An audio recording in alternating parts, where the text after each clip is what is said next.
They said he was dangerous. They said the estate was cursed. They didn't say I was the price.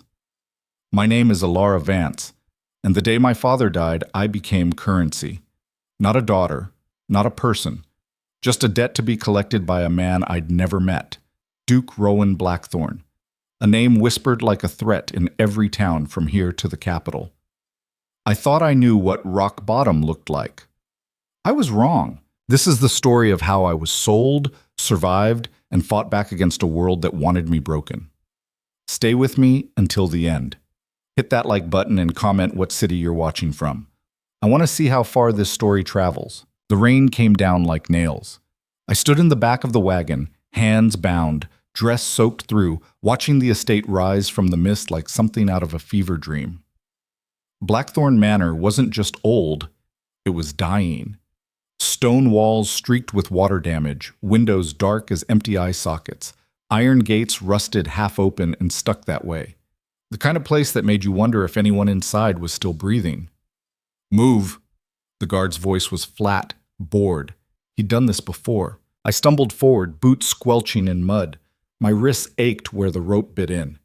3 days on the road, and not once had they untied me. Not to eat, not to sleep. Not even when I'd begged to relieve myself, and they'd just laughed and told me to hold it.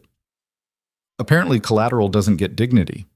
The wagon rolled away before I'd even reached the steps. I stood there shivering, staring up at the massive oak doors.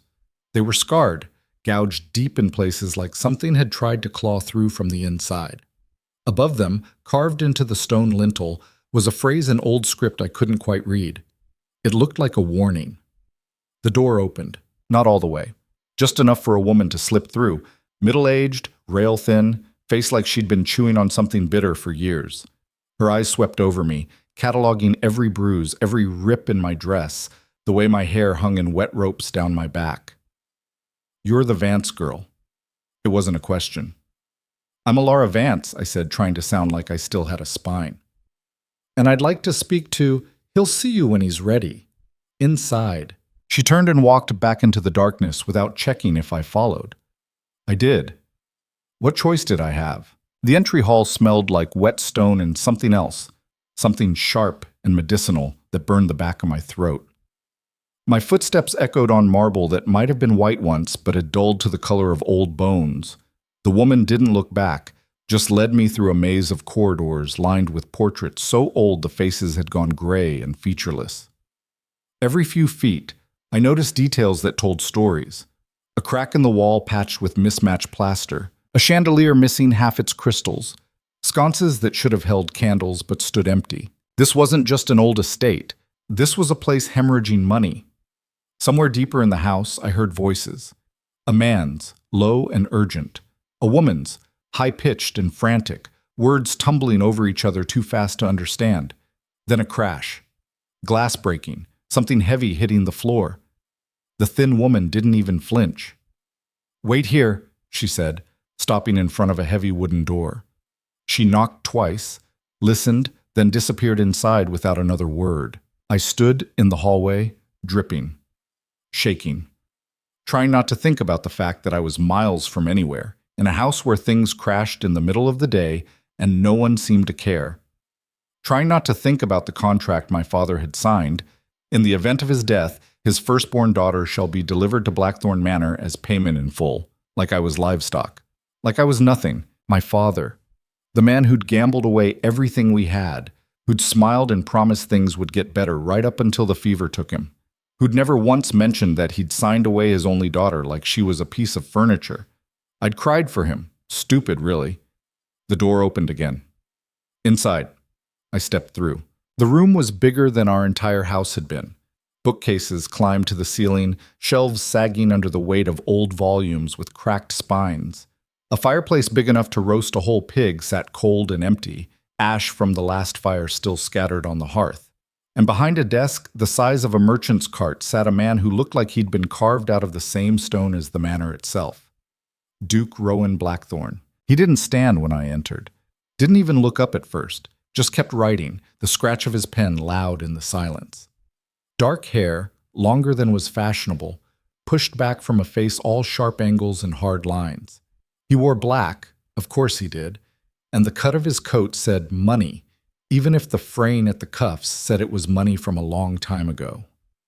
When he finally raised his eyes, I felt the weight of them like a physical thing.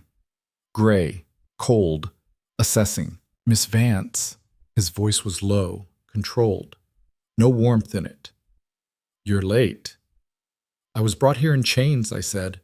My voice came out steadier than I expected. I didn't exactly set the schedule. Something flickered in his expression. Surprise, maybe. Or irritation. Hard to tell. Your father's debt to this estate totaled 8,000 marks, he said, setting down the pen with careful precision. Gold, goods, and interest compounded over 7 years. He defaulted. He died. The debt passed to you. I didn't sign anything. He did. On your behalf, it's legal. Legal doesn't make it right. No, he agreed, and there was something in the way he said it, tired, resigned, that made me think he'd had this argument with himself more than once. It doesn't. He stood then, and I realized how tall he was. 6'3", maybe 6'4". Not bulky, lean like someone who'd learned to survive on less. He moved around the desk, each step deliberate, and stopped a few feet away.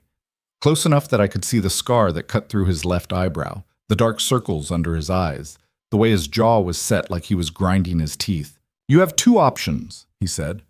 You can fulfill the contract, which requires you to marry me within 30 days and remain here as Duchess of Blackthorn, or you can be turned over to the magistrate, charged with debt evasion, and spend the next decade in a labor camp paying off what's owed. Your choice. My chest tightened.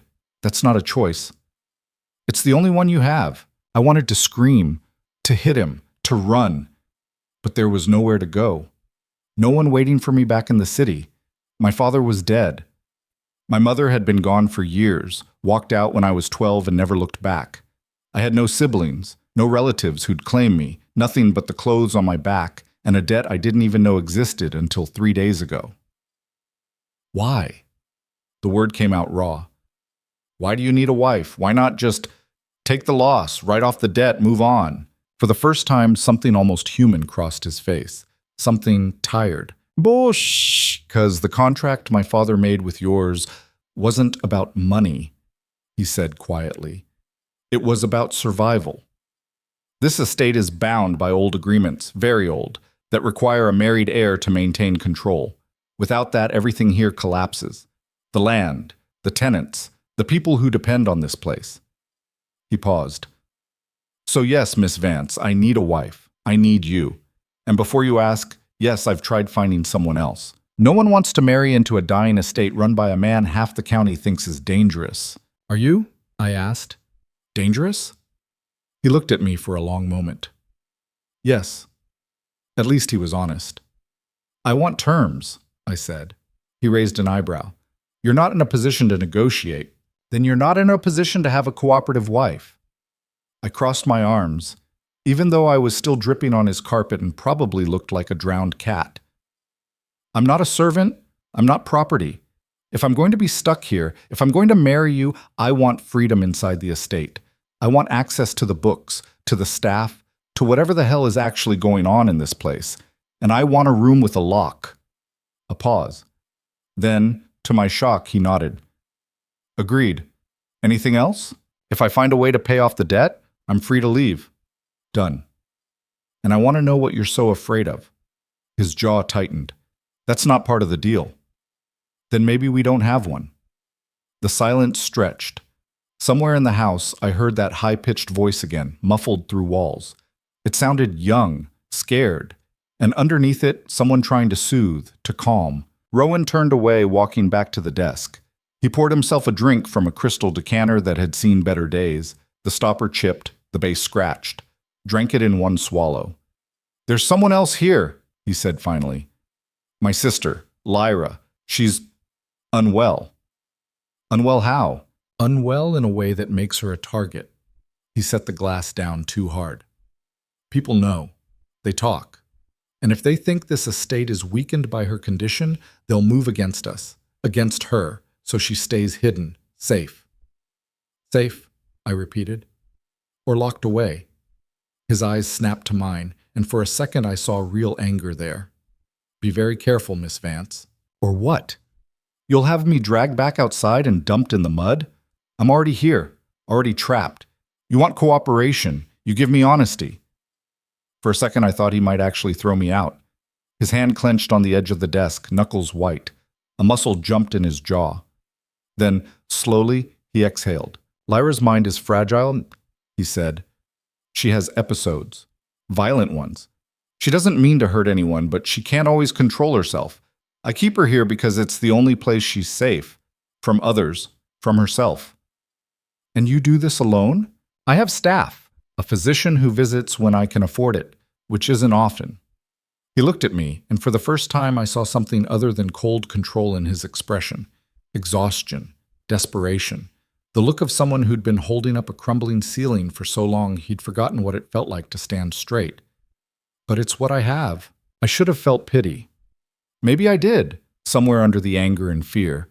But mostly what I felt was recognition. This wasn't just about debt. This was about two people trapped in a system designed to grind them down until there was nothing left. Fine, I said. I'll marry you. I'll play Duchess. But I'm not doing it blind. You'll have access to what you need. And Lara? She's not your concern. If I'm going to be family, she is. He studied me, and I saw the calculation behind his eyes, weighing risks, deciding how much trust he could afford. 1 month, he said finally. Prove you can handle this place, and I'll introduce you. Until then, keep your distance. It wasn't what I wanted, but it was something. Deal. He crossed the room, hand extended. I looked at it, scarred knuckles, long fingers, a ring with the blackthorn crest worn almost smooth, and shook. His grip was firm, cold, the hand of someone who didn't touch people often.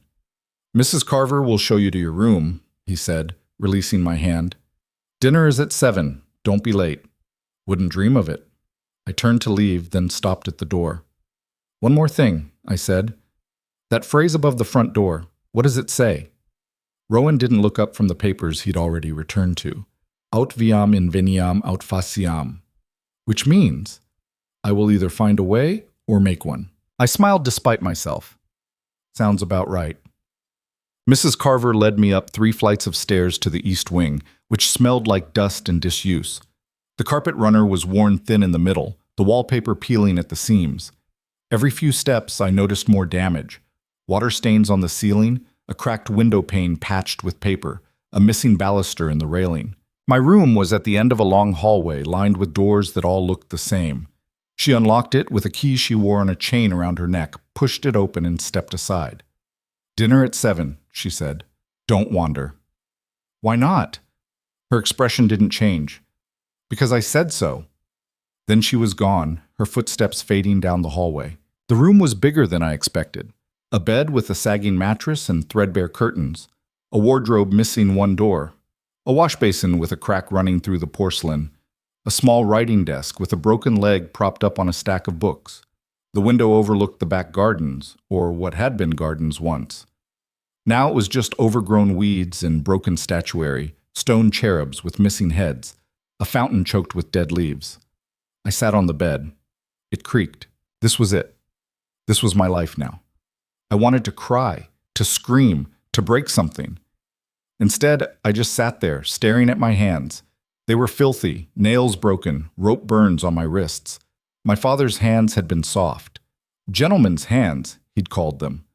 Never did a day of real work in his life. And look where it got us. I stood up, walked to the wardrobe, and found a dress that wasn't soaked through. It was old, out of fashion by at least 10 years, and smelled faintly of mothballs. But it was dry. I changed, braided my hair, splashed water on my face from the basin, wincing when the cold hit the cut on my cheek I'd gotten when one of the guards had shoved me into the wagon. Then I went exploring. Well, the estate was a maze. Hallways branched off into more hallways, staircases led to locked doors, and half the rooms I passed were empty or filled with furniture covered in sheets like ghosts. I counted 12 servants total, mostly older, moving slow, avoiding eye contact. No one stopped me. No one spoke. They just slipped past like shadows, carrying linens or trays or nothing at all. I found the kitchens first, A massive hearth that could have roasted 3 pigs at once, barely used. Copper pots hung from hooks, tarnished. Shelves stocked with staples, flour, salt, dried beans, but nothing fresh. No vegetables, no fruit, no meat except what looked like a single chicken hanging in the cold room. A cook stood at the counter, kneading bread with mechanical precision. She looked up when I entered, then quickly looked away. "Can I help you, miss?" "Just looking around," I said. "What's your name?" She hesitated. "Marta." "Nice to meet you, Marta. I'm Elara." "I know who you are." Of course she did. Word traveled fast in a place like this. "Is it always this quiet?" I asked. "His Grace prefers it that way." "And you? What do you prefer?" She blinked, startled, like no one had asked her opinion in years. Maybe no one had. "I prefer to keep my job, miss." "Fair enough." "How many people work here?" I asked. 14. Used to be 40. She went back to kneading. "Most left when the money ran out." "When was that?" 3 years ago, maybe 4. Hard to keep track. "And you stayed. Nowhere else to go." She shaped the dough into a loaf, hands practiced. "Besides, His Grace pays what he can, keeps a roof over our heads. That's more than most would do." I leaned against the door frame, watching her work. "What happened? To the money, I mean." "Not my place to say. But, you know." She was quiet for a moment, then, "His father, the old Duke, made bad investments, trusted the wrong people. By the time he died, there wasn't much left. His Grace has been trying to hold it together ever since, but," she shrugged, "you can't squeeze water from a stone." "How old was he when his father died?" 22, just back from university. Had plans, they say. Going to do something with law or trade, I don't remember. Then the old Duke dropped dead and all those plans went with him. 22, my age. "And his sister?" Marta's hand stilled. "That's definitely not my place." "I'm going to be family. I should know." "Then ask His Grace." She turned away, sliding the loaf into the oven. Conversation over. I moved on. I found the library next. 3 rooms of floor-to-ceiling shelves, crammed with books in a dozen languages. Medical texts, legal documents, histories of the region going back 200 years, philosophy, poetry, military strategy. A whole shelf dedicated to agriculture that looked well used, pages dog-eared and annotated in a tight, cramped hand I assumed was Rowan's. And tucked in the back corner, behind a moth-eaten curtain, a locked cabinet. I rattled the handle. Solid. Whatever was in there, he didn't want anyone seeing it. I pulled back the curtain and found more books. A whole section on mental illness, treatment methods, case studies. One volume fell open when I touched it, revealing underlined passages and notes scrawled in the margins. "Tried this. Didn't work. Made it worse." So he was trying to help her, trying to understand. Find something interesting? I spun around. Rowan stood in the doorway, coat off now, sleeves rolled up. He looked less intimidating like this, almost human. "Just browsing," I said. "That section is private." "You said I had access." "To what you need, not to everything." I gestured at the locked cabinet. "What's in there?" "Family documents, nothing that concerns you." Yet. He crossed the room, reaching past me to pull the curtain closed again. This close I could smell him. Soap, ink, something else. Smoke, maybe. Like he'd been standing near a fire. "You ask a lot of questions," he said. "You give very few answers." Get used to it. But he didn't move away. Just stood there, looking at me like he was trying to figure something out. "You're not what I expected," he said finally. "What did you expect?" "Someone more compliant." I laughed. Couldn't help it. "You thought I'd just show up and play nice? I thought you'd be too scared to do anything else." "Oh, I'm scared," I said. "I'm terrified. But I learned a long time ago that scared doesn't mean helpless." Something shifted in his expression. Not quite respect, but close. "Your father," he said. "What was he like?" The question caught me off guard. Why? Because I knew him, briefly. He came here once, about 8 years ago, made the deal, took the money, left. I was curious what kind of man he was. Charming, I said. The word tasted bitter. Funny. Terrible with money. Even worse with decisions. He loved me, I think. In his way. But he loved gambling more. I'm sorry. Don't be. He made his choices. I'm just paying for them. Rowan was quiet for a moment, then, for what it's worth, I didn't want this either. But you're doing it anyway. We do what we have to. He turned to leave, then paused. Dinner's in an hour. Try not to get lost. I found the main hall next, where portraits of dead blackthorns stared down from the walls. Generations of stern faces, rigid postures, clothes that screamed wealth and power. The frames alone probably cost more than my father's debt. I stopped in front of one near the end, a family portrait. A man who looked like an older, harder version of Rowan. A woman with kind eyes and a sad smile. And 2 children. A boy, maybe 10, already serious. And a girl, younger, laughing. Rowan and Lyra. That was the last good year. I turned. Mrs. Carver stood behind me, hands folded. What happened? I asked. The Duchess, their mother, got sick. Cancer. Took 2 years to kill her, and by the end she didn't even know who they were. She looked up at the portrait. The Duke never recovered. Started drinking, making bad deals, trusting people he shouldn't have. And Lyra... She trailed off. What about Lyra? She was 12 when it started. The episodes. They thought it was grief at first, but it got worse, violent. She hurt a maid once, didn't even remember doing it. After that, the Duke kept her locked away, said it was for her own good. Mrs. Carver's voice hardened.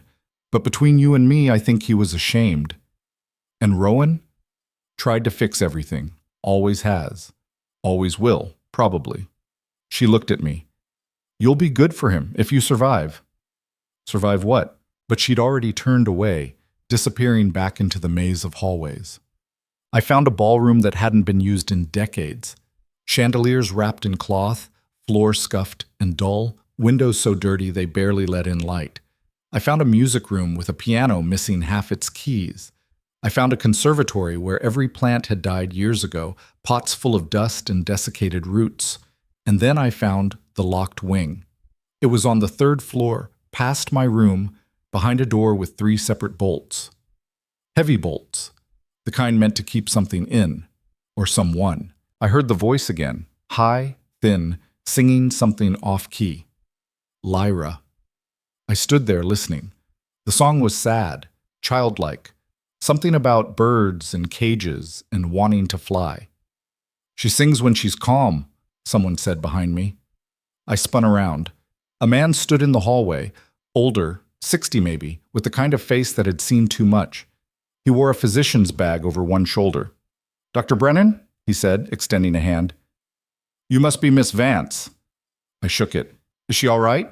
As all right as she gets. He glanced at the door. It's been a good day. No episodes. Just singing. What's wrong with her? Honestly, I don't know. Could be any number of things. Trauma, an imbalance in the brain, something hereditary. I've tried medications, therapy, different treatments. Nothing works for long. He sighed. Rowan does his best, but what? But she needs more than one person can give.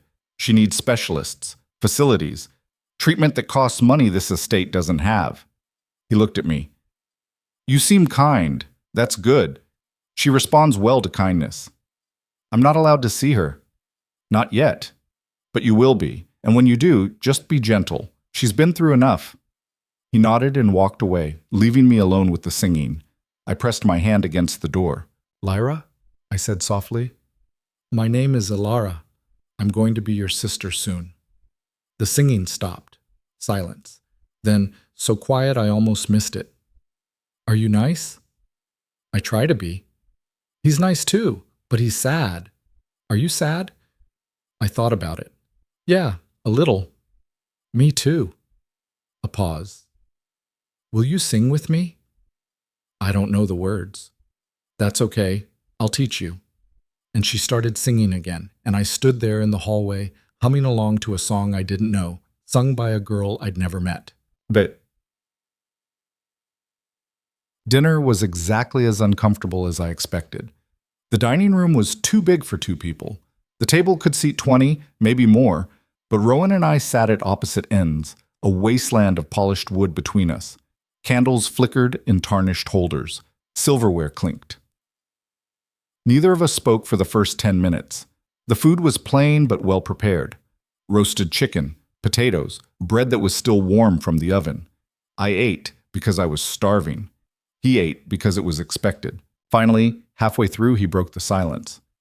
You explored today. Not a question. You said I had access. I did.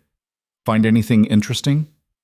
Lots of empty rooms, a library that needs cataloging, a kitchen that could feed 3 times as many people if anyone bothered to use it. I paused. A ballroom that probably hasn't seen a party in 20 years, a conservatory full of dead plants, and a locked wing. His fork stopped halfway to his mouth. I told you, I know what you told me. I didn't go in. But I heard her, and I met Dr. Brennan. What did he tell you? That she needs help you can't afford. I set down my knife. That you're doing your best, but it's not enough. It never is. He put down his fork too, slow and deliberate. Anything else? Mrs. Carver told me about your mother. I'm sorry. His jaw tightened. I don't need your pity. You're good, because I'm not giving it. I'm just saying, I get it, losing someone like that. It changes you. Your mother left. How did you... I asked around before they brought you here. Wanted to know who I was getting. He picked up his wine glass, swirled it. She walked out when you were 12, never came back. Your father raised you alone until he couldn't anymore. And now here I am. Here you are. We sat in silence for another minute. What did you mean earlier, I asked, when you said you're dangerous? He smiled, but there was no humor in it. I meant exactly what I said. Have you hurt people? Yes. Recently? Define recently. I leaned back in my chair. You're not making this easy. Nothing about this is easy, Miss Vance. He stood, pushing back his chair. I'm not a good man. I'm not kind. I do what needs to be done, and sometimes that means doing things that would make most people sick. So yes, I'm dangerous. And if you're smart, you'll remember that. Noted. He walked toward the door, then stopped. But I've never hurt Lyra, he said quietly, and I never will. That's the only promise I can make. What about me? He looked back, something unreadable in his eyes. I guess we'll find out. Then he was gone. That night I lay in bed listening to the house settle. Creaks, groans, the wind rattling windows that didn't quite fit their frames, and somewhere, faint but clear, that voice again. Singing. I got up, pulled on the robe I'd found in the wardrobe, heavy wool, too big, smelling like cedar. Walked down the hallway to the locked door, my bare feet silent on the worn carpet. This time I knocked. The singing stopped. Silence. Then, soft as a breath. Who's there? My name is Elara, I said. I'm new here. Another pause, then, are you the one who's supposed to marry him? Yes.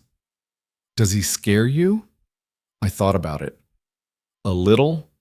A laugh, high and brittle, like glass breaking. He scares everyone, but he's not the one you should be afraid of. Who is? The man who's coming, the one who wants everything. My skin prickled. What man? Lord Halric. He visits sometimes. Pretends to be nice, but I can see it. The way he looks at everything like he's already counting it. Like it's already his. Her voice dropped to a whisper. He wants Rowan to fail. Wants this place to fall. And when it does, he'll take it all. How do you know? I hear things. People think I don't understand, but I do. I understand more than they think. A pause. You should be careful. He'll come for you too. Why? Because you're the key. The contract. If you're not really his wife, if something's wrong with the marriage, then the whole thing falls apart. And Halric knows that. I pressed my forehead against the door. Lyra, does Rowan know about this? He knows. He just doesn't know how bad it is. She started humming again, that same sad melody. You should sleep. Tomorrow's going to be hard. Why? But she didn't answer, Just kept humming until I finally went back to my room. And I didn't sleep at all. But morning came cold and gray. I dressed in another borrowed dress, this one dark blue, less moth-eaten than the first, and made my way downstairs. Mrs. Carver found me in the hallway. His Grace wants to see you, in his study. I followed her through the maze of corridors, trying to memorize the route. Left at the portrait of the man with the eye patch, right at the vase with the crack. Down the stairs past the window that didn't open. Rowan's study was smaller than the library, more personal. Papers everywhere, books stacked on every surface, a map of the estate pinned to one wall with notes scrawled across it in that same cramped handwriting. He stood at the window, looking out at the overgrown gardens. "You spoke to Lyra last night," he said without turning around. Mrs. Carver heard you. She reports to me." He finally turned, and the look on his face was unreadable. "I told you to stay away." "She was singing. I just wanted, I don't care what you wanted. I gave you an order. I'm not one of your servants." "No. You're something I paid 8,000 marks for, which means you follow my rules." The words hit like a slap. I felt my face flush. "Is that what I am to you? Property? You're a solution to a problem, nothing more." "Then maybe you should have found a different solution." We stared at each other across the cluttered desk. "What did she tell you?" he asked finally. "About Lord Halrick, about the contract, about him waiting for you to fail." His expression didn't change. "And? Is it true?" Every word. He moved to the desk, shuffled through papers until he found what he was looking for. A letter. "This came yesterday, an invitation to visit him at his estate. Very polite, very friendly, and underneath all the pleasantries, a threat." "What kind of threat?" "The kind that says he knows things, about you, about your background, and if there's any irregularity in our marriage, any reason to challenge it legally, he'll find it and use it." He handed me the letter. "So tell me, Miss Vance, is there anything in your past that could be used against us?" I read the letter. It was exactly as he said, polite poison. "I don't know," I admitted. "My birth was registered. My father acknowledged me. But my mother, I don't know anything about her." "Not really. She never talked about her family." "That's a problem." "Why?" "Because the contract specifies a legitimate heir. If there's any question about your legitimacy, Halrick will use it to void the marriage. And if the marriage is void, the contract defaults, which means this estate reverts to creditors, who will sell it to the highest bidder." He leaned against the desk. "Who do you think that will be?" "Halrick?" "Exactly." I set down the letter. "So what do we do?" "We proceed as planned. Get married. Hope he doesn't find anything, and if he does..." He stopped. "What?" "We fight, we lie. We do whatever it takes to hold on to this place. Even if it means breaking the law?" "Especially then." I should have been horrified, should have run, but instead I felt something else, a strange kind of relief.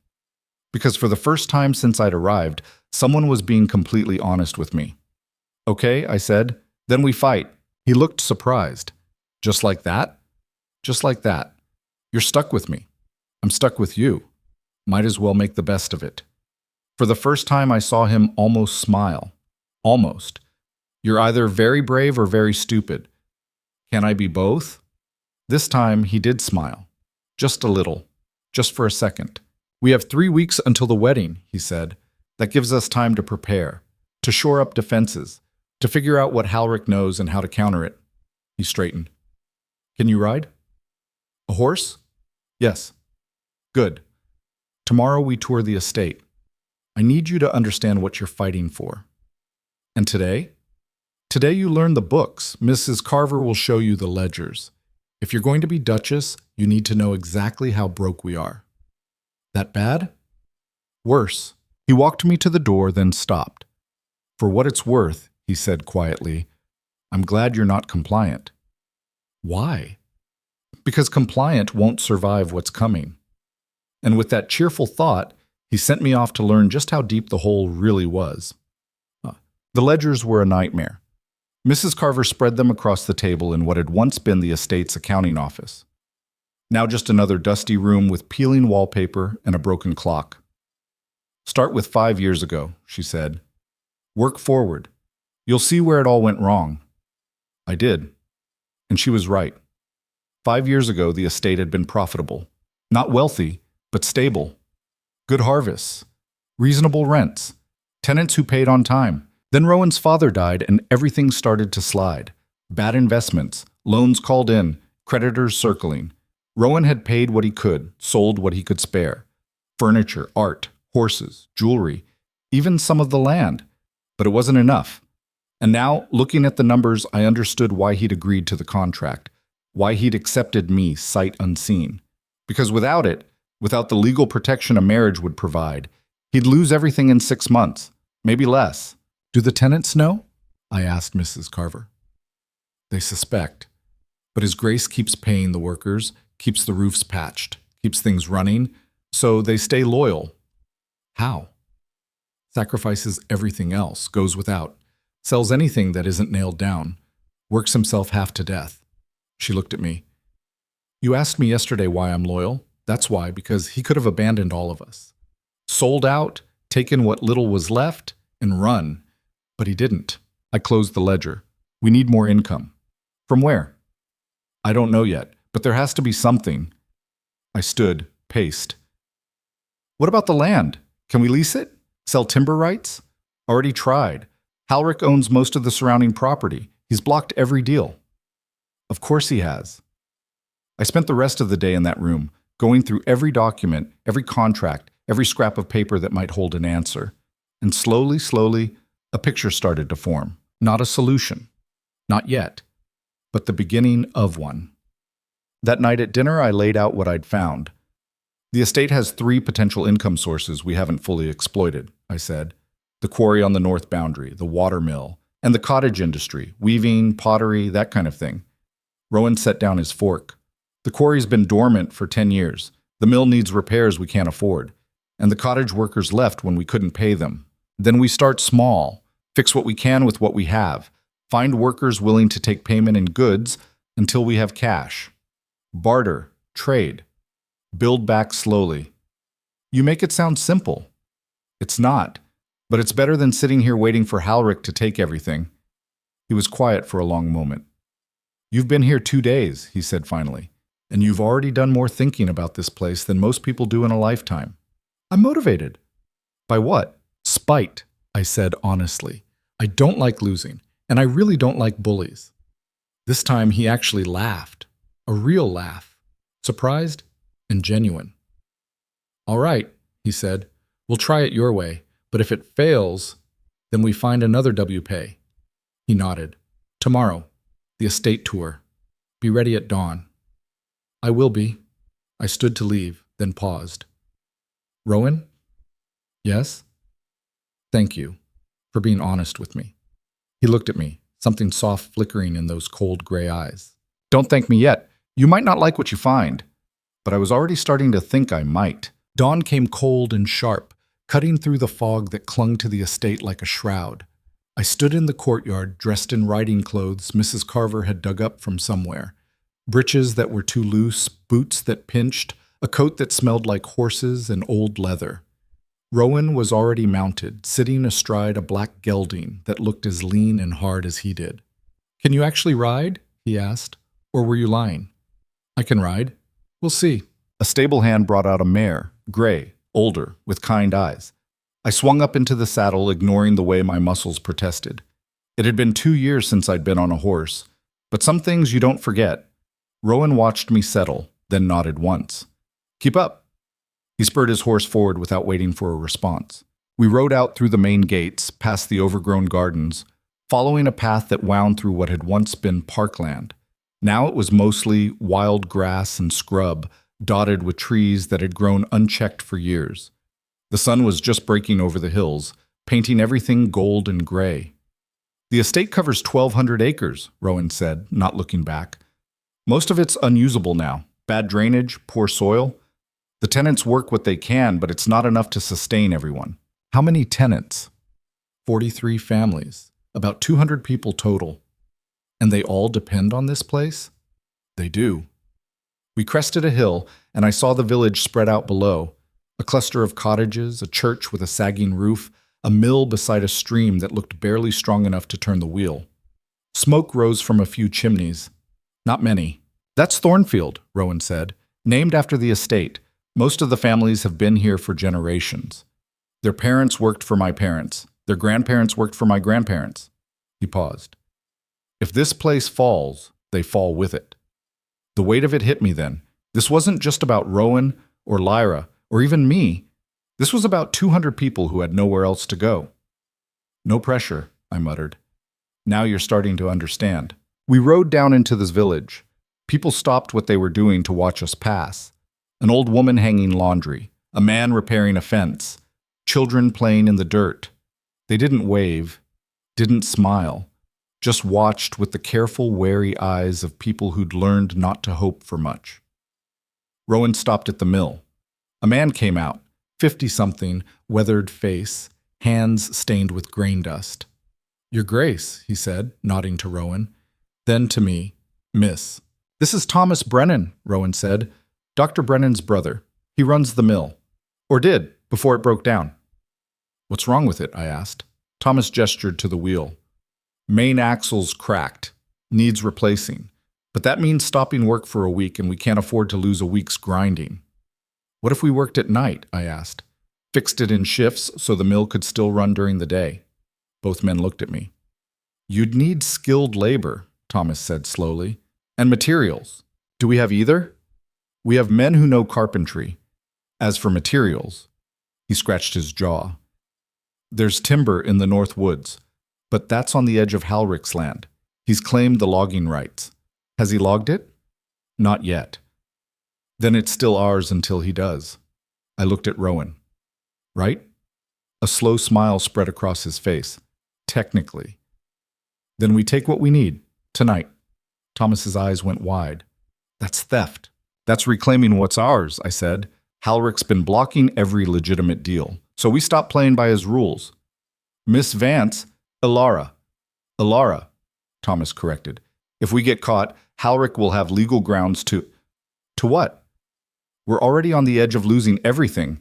Might as well go down fighting. Rowan was quiet for a long moment. Then, do it, but carefully, small groups, no more than 5 men at a time, and only take what we need for the mill. Thomas nodded, though he still looked uncertain. Yes, Your Grace. We rode on. The rest of the morning was a blur of introductions and inspections. The smithy, where a young man named Peter worked alone, struggling to keep up with repairs. The weaving shed, empty except for 2 old women working ancient looms.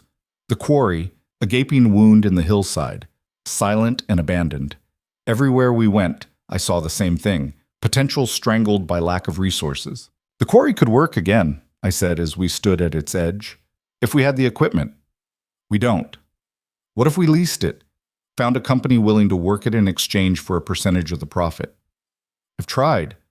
No one wants to invest in a dying estate. Then we make it look alive. I turned to face him. We start small. Get the mill running. Get the weavers working again. Show that this place is still viable. Then we approach investors with proof. That could take months. Then we work fast. He studied me, and I saw something shift in his expression. Calculation. Respect. You're serious about this? I told you, I don't like losing. Neither do I. We rode back in silence, but it was a different kind of silence. Not hostile, almost comfortable. As we approached the manor, I saw a carriage in the courtyard. Expensive. Black lacquer with gold trim. Who's that? I asked. Rowan's jaw tightened. Halrick. My stomach dropped. What's he doing here? Making a point. We dismounted. Rowan handed his reins to a stable hand, then turned to me. Let me do the talking, he said quietly. Don't engage, don't react, just observe. I can handle... Elara. His voice was sharp. This man is dangerous. He'll use anything you say against us, so please, just stay quiet. I wanted to argue, but the look on his face stopped me. Fine. We walked inside together. Lord Halrick waited in the drawing room, a space I hadn't seen yet, larger than Rowan's study, with windows overlooking the front drive. He stood with his back to us, examining a painting on the wall. Mid-50s, tall, well-dressed in a way that screamed money. When he turned, his smile was all teeth. "Rowan," he said warmly. "Good to see you." "Halric?" Rowan's voice was flat. "This is unexpected." "I was in the area. Thought I'd stop by." His eyes slid to me. "And you must be Miss Vance. I've heard so much about you." I nodded, but didn't speak. "Charming," Halric said. "Absolutely charming. You know, I knew your father, briefly, a delightful man, terrible card player, but delightful." The barb was subtle, but deliberate. I kept my face neutral. "What do you want, Halric?" Rowan asked. Rowan. "So direct. I've always admired that about you." Halric moved to the window, hands clasped behind his back. "I wanted to discuss the upcoming nuptials, make sure everything is in order, legally speaking." "It is." "Wonderful, because you understand, I'm sure, that there are certain requirements. Proof of identity, verification of lineage. All very tedious, but necessary." "We're aware." "Good, good." He turned back to us. "I've taken the liberty of engaging a legal clerk to review the contract, just to ensure there are no irregularities." "That's not necessary." "Oh, but I think it is. You see, I have a vested interest in this estate's stability. If the contract fails, if the marriage is found to be invalid, well," he spread his hands, "the creditors will need to be paid, and I've recently acquired several of those debts. So, in a sense, I'm protecting my investment." The room went cold. "You bought the debts," I said before I could stop myself. Halric's smile widened. "I did. Quite recently, actually. Amazing what people will sell when they think there's no chance of collection." Rowan's hand clenched at his side. "Get out. Now, no need for hostility. We're practically family." He moved toward the door, then paused. "Oh, and Rowan, I'll need those documents by the end of the week. Birth certificates, marriage records, anything that proves Miss Vance is who she claims to be. Otherwise, I'm afraid I'll have to raise concerns with the magistrate." "You'll have them." "Excellent." He tipped his hat to me. "Miss Vance, a pleasure. I'm sure we'll be seeing much more of each other." Then he was gone. The silence he left behind was crushing. "He knows," I said quietly. "He suspects." "What's the difference?" Rowan walked to the window, watching Halric's carriage roll away. "The difference is proof. He can suspect all he wants, but unless he can prove there's a problem with your identity, the contract holds. And if he finds proof, then we're finished." I sank into a chair. "My mother, I need to find her. She's the only one who can verify my birth." "Where is she?" "I don't know. She left when I was 12. No forwarding address, no letters, nothing." "What about other family? Aunts, uncles, grandparents?" I shook my head. "My father's family disowned him when he married her. And her family, I don't even know if she had one. She never talked about them." Rowan turned to face me. "Then we need to search the records, birth certificates, church registries, census data, anything that proves your mother existed and that you're her legitimate child. And if we can't find it, then we create it." I stared at him. "You mean forged documents?" "I mean we do whatever we have to." He crossed the room, crouched in front of my chair so we were eye level. "Elara, I need you to understand something. Halric will destroy us if he can. He'll take this estate, evict the tenants, sell everything that isn't nailed down. And Lyra," his voice cracked, "he'll have her committed to an asylum, locked away forever. I can't let that happen. So we fight dirty. We fight any way we can."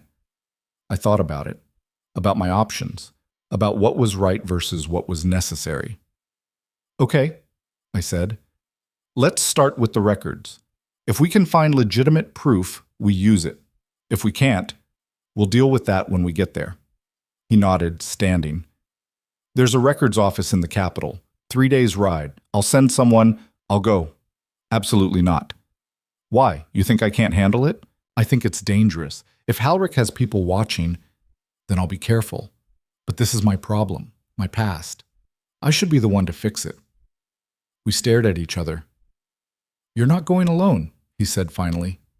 "Fine. Send someone with me." "I'll go." "You can't leave the estate, not with everything." "Mrs. Carver can manage for a few days, and I'm not letting you walk into potential danger without backup." His voice softened. "Please, just let me help." It was the pleas that got me. Okay, I said. We leave tomorrow. That night, I couldn't sleep. I kept thinking about my mother, about the woman who'd walked out without explanation, who'd left a 12-year-old girl to figure out life on her own. I'd spent years being angry at her. Now I needed her help, even if she wasn't here to give it. Around midnight, I heard the singing again. I got up, pulled on my robe, and walked to Lyra's door. Can't sleep? She asked before I even knocked. How did you know I was here? I can hear everything in this house. The walls are thin. A pause. You're leaving tomorrow. For a few days. We have to find some documents. About your mother. How do you... I told you, I hear things. Her voice dropped. Be careful. Halric has people everywhere. They'll be watching. I will. Rowan likes you. I can tell. I leaned against the door. He barely tolerates me. That's how he shows he likes people, by tolerating them. She laughed, that high, brittle sound. He hasn't tolerated anyone in years, except me, and Dr. Brennan, and now you. Lyra, when I get back, will you let me meet you, properly? Silence. Then, maybe, if you promise not to be scared of me. I promise. Liar, everyone's scared of me. I'm scared of lots of things, but I don't let that stop me. Another pause. Okay, when you get back, but only if Rowan says it's okay. Deal. I went back to my room and finally managed to sleep. The next morning, we left before dawn. Just the two of us, 2 horses, and enough supplies for a week. Mrs. Carver watched us go with a face like stone, but I saw the worry in her eyes. The ride to the capital was brutal.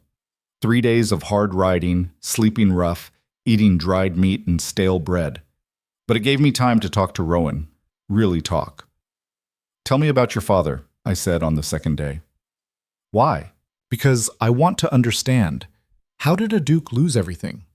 He was quiet for a long time, then. He was a good man, a kind man, but he trusted the wrong people, made investments based on friendship instead of business sense.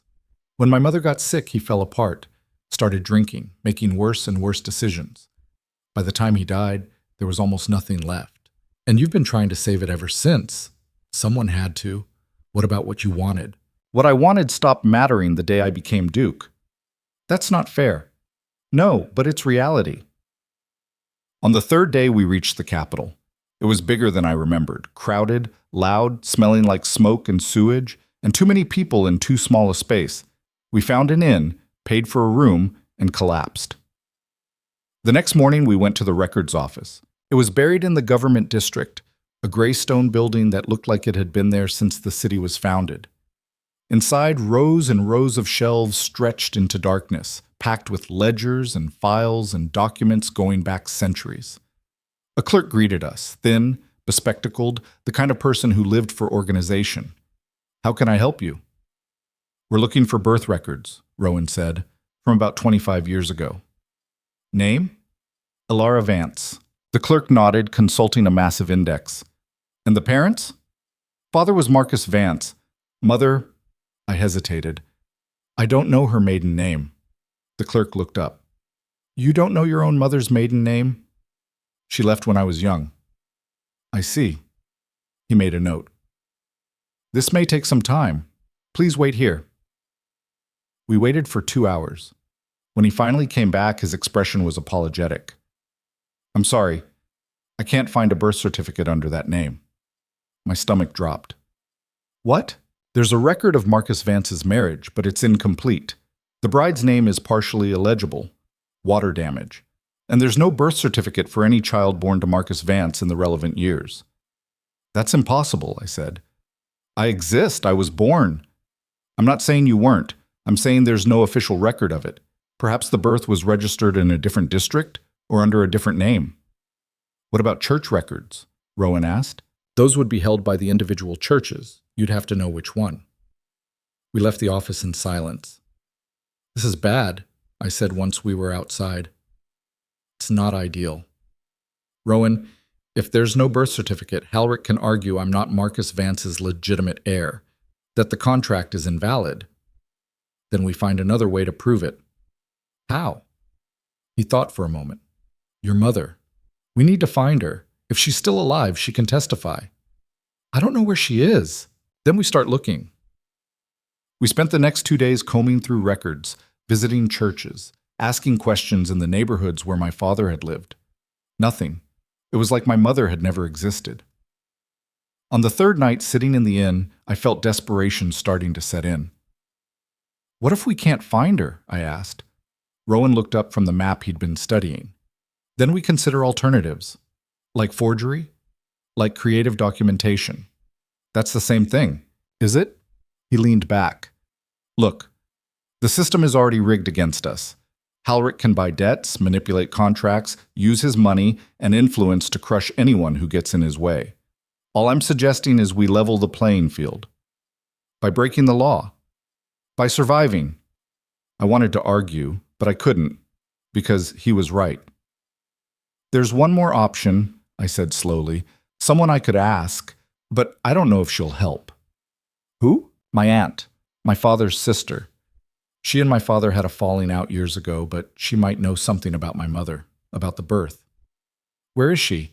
Last I heard, she lived on the eastern coast, a town called Ravensport. Rowan pulled out the map. That's 4 days from here, 6 if the roads are bad. It's a long shot. It's the only shot we have. We left at dawn. The ride to Ravensport was worse than the trip to the capital. Rain most of the way, turning the roads to mud. We had to stop twice to rest the horses, losing time we didn't have. When we finally arrived, I barely recognized the place. It had been 10 years since I'd visited, and the town had shrunk. Half the shops were closed. The harbor was nearly empty. My aunt's house was on the edge of town, a small cottage with a garden out front. I knocked, heart pounding.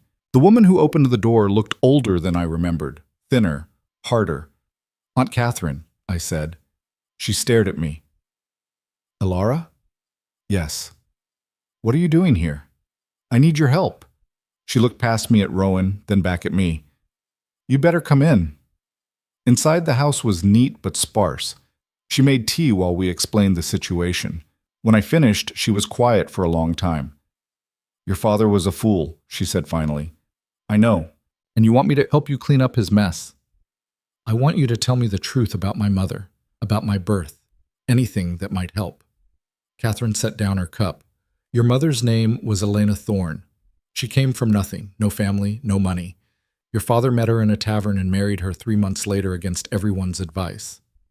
Was the marriage legal? As far as I know. And my birth? I was there when you were born. In this house, actually. Your mother went into labor early, and the midwife came here. I witnessed the birth, signed the registry. Then there is a record. There should be. But your father and I had a fight shortly after. He took you and your mother and left. I never saw any of you again. She paused. Until now. Do you know where the registry is? It should be with the local church, St. Michael's, on the north end of town, though I can't guarantee it's still there. We went to the church immediately. The priest was ancient, barely able to walk, but he remembered. Elena Thorne, he said slowly. Yes, I married her to Marcus Vance, and I christened their daughter, little Elara. Is there a record? Rowan asked. There should be. He led us to a back room filled with moldering books. It took an hour of searching, but we found it. A birth certificate. Signed by the priest, the midwife, and Catherine. Proof that I existed, that I was legitimate. I held it like it was made of glass. We have it, I whispered. Rowan smiled, actually smiled. We have it. But our relief was short-lived. As we left the church, I saw them, 3 men, watching from across the street. They weren't trying to hide. Rowan, I said quietly, I see them. Halric's men? Probably.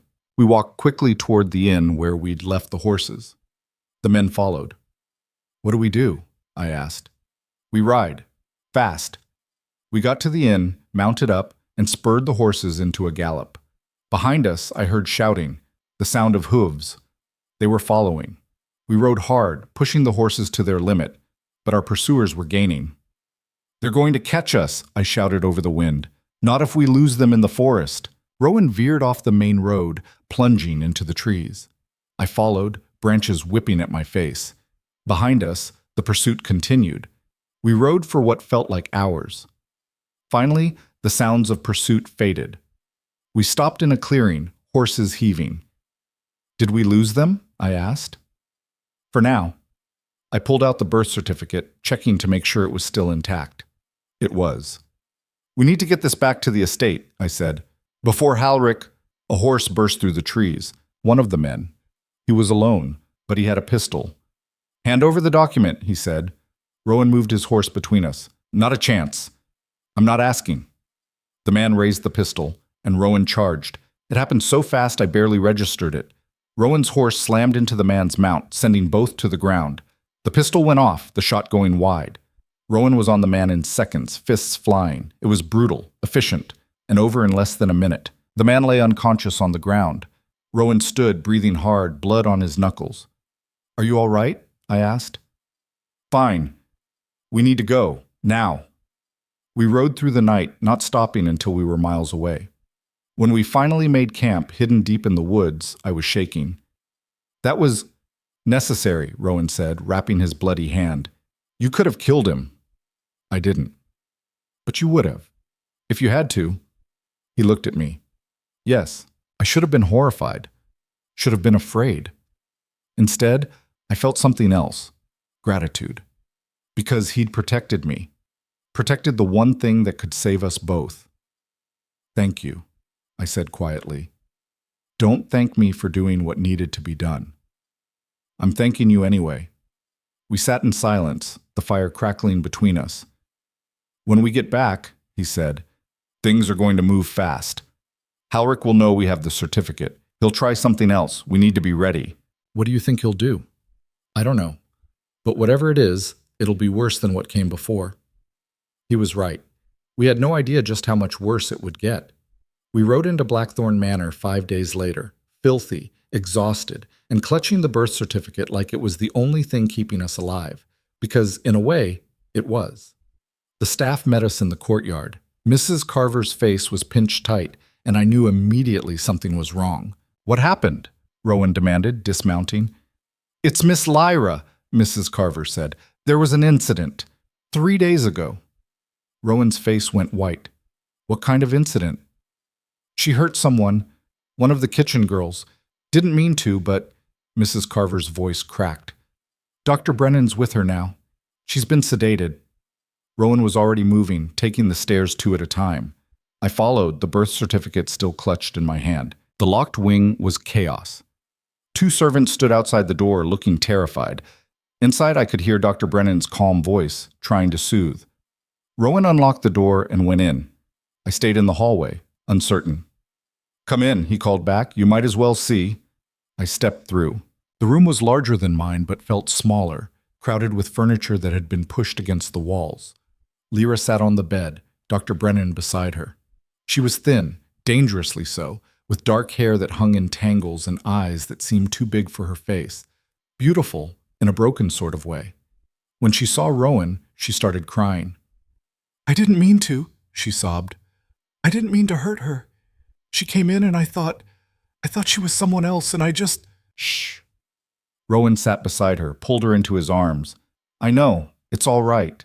It's not all right. Nothing's all right. She looked past him at me. You're Elara. I am. You're prettier than I thought you'd be. Despite everything, I almost smiled. Thank you? Are you going to make him happy? The question caught me off guard. I'm going to try. She studied me for a long moment, then nodded. Good. He needs someone who tries. Dr. Brennan stood. She needs rest. The sedative will help, but she can't be left alone. Not right now. I'll stay with her, Rowan said. You need rest too. You look half dead. I'm fine. You're not. The doctor's voice was firm. Mrs. Carver can sit with her. You need sleep, real sleep. And you... He looked at me. You need food and a bath. Both of you are running on fumes. Rowan looked like he wanted to argue, but Lyra pushed him away gently. Go, she said. I'll be fine. Mrs. Carver tells better stories anyway. He hesitated, then stood. I'll be back in a few hours. We left the room. Mrs. Carver slipped past us to take her place by Lyra's side. In the hallway, Rowan leaned against the wall and closed his eyes. "This is my fault," he said quietly. "I shouldn't have left." "You had to. I should have been here." His eyes opened and they were full of something raw and wounded. "Every time I leave, something goes wrong. Every single time." "What happened to the girl? The one she hurt?" "Broken arm. She'll recover, but she's terrified now. Won't come anywhere near this wing." He pushed off the wall. "I need to see her, apologize, offer compensation. After you sleep." "I don't have time to—" "Rowan." I grabbed his arm. "You're no good to anyone if you collapse. Sleep. 3 hours. Then you can fix everything." He looked at me, and for a second I saw how young he was, how tired, how utterly overwhelmed. 3 hours, he agreed. I watched him walk away, shoulders slumped, carrying the weight of everything alone. Then I went to find the kitchen girl. Her name was Sarah. 16, mousy brown hair, arm in a sling. She was in the servants' quarters, packing her things. "I'm leaving," she said when she saw me. "I can't stay here, not after—" "I understand." I sat down across from her. "But before you go, I need to know exactly what happened." She hesitated, then told me. She'd been bringing dinner to Lyra's room. Had knocked, announced herself. But when she entered, Lyra had been in the middle of an episode, screaming about someone named Helena, convinced Sarah was this person. She'd grabbed Sarah's arm, twisted it. The bone had snapped. "She didn't know what she was doing," Sarah said. "I could see it in her eyes. She wasn't there, wasn't herself." "Who's Helena?" "I don't know, but she screams that name sometimes. When it's bad." I filed that away. "His Grace will compensate you for the injury, for your time, for whatever you need." "I don't want his money. I just want to leave." "I know, but take it anyway. You earned it. You earned." She nodded, eyes filling with tears. "I'm sorry. I know this makes things harder for you, for everyone. But I can't." "You don't have to explain. Take care of yourself." I left her there and went to my room, bathed, changed, tried to think. Helena. The name meant something, something important. I went to the library, started pulling books, family histories, genealogies, estate records. 3 hours later, I found it. Helena Blackthorne. Rowan and Lyra's mother. She'd died 15 years ago, cancer, according to the records. But there was something else. A note in the margin of one of the ledgers, written in a shaky hand. She didn't deserve this. None of them did. I was still staring at it when Rowan found me. "What are you doing?" he asked. "Research." I showed him the ledger. "Who wrote this?" His face went hard. "My father. Near the end, when he was drinking heavily." "What did he mean?" "I don't know. He said a lot of things that didn't make sense toward the end." He took the ledger from me. "Why are you looking into my mother?" "Because Lyra screams her name during episodes. I thought it might be important." He was quiet for a long moment. My mother's death broke something in Lyra. She was only 8. She saw things a child shouldn't see. The sickness, the pain, the slow deterioration. After she died, Lyra started having nightmares. Then the nightmares became waking episodes. By the time she was 12, she couldn't tell the difference between past and present anymore. That's when your father locked her away. He didn't know what else to do, and I was too young to stop him. Rowan set the ledger down. By the time I became Duke, the damage was done. She'd been isolated for years. It made everything worse. What if... I stopped. What? What if it wasn't just grief? What if there's something else, something that happened that triggered it? Like what? I don't know, but your father's note, it sounds like guilt. My father felt guilty about everything by the end, but I couldn't shake the feeling that there was more to the story. The next morning, I woke to shouting. I ran downstairs in my nightgown to find Rowan in the entry hall, facing 3 men in official-looking clothes. "You can't do this," Rowan was saying. "We have a warrant," one of them replied, "signed by the magistrate. We're authorized to inspect the premises and verify the legitimacy of your marriage contract. The wedding hasn't even happened yet, which is why we're inspecting now, to prevent fraud." "On whose complaint?"